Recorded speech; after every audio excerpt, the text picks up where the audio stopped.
what do I need to do with my life so that at any given point, I can look back and say, no, man, I am living exactly the life I always dreamed of living.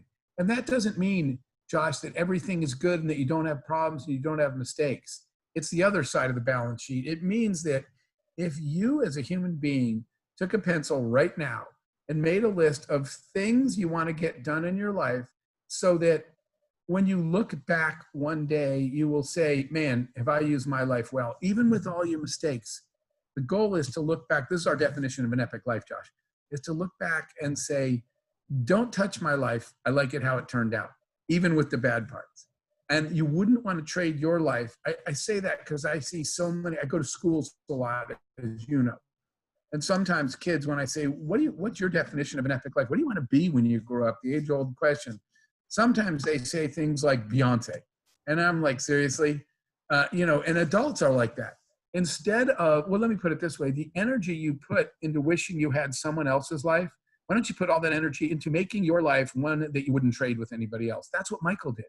He spent his time making sure he didn't keep putting off the things he wanted to do. So, Josh, the lesson was, and for all of your listeners, if I asked you right now to take out a piece of paper and write down one thing that you need to do, so you will look back like Michael and nod and say, time well spent. Whatever number of years and days you have on this planet, you spent it well.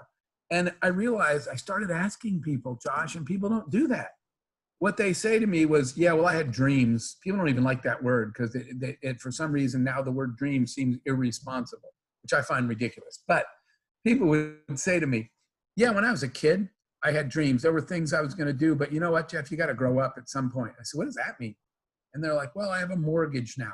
I have a family now. I have responsibilities now. And Josh, you've heard me say this before. Is that growing up or just giving up? Because accepting the fact that your job and your adult responsibilities are preventing you from living whatever life, whatever you wrote down on that sheet of paper that said, these are things that would make my life epic. Everybody's is different. Is just a weak excuse for giving up.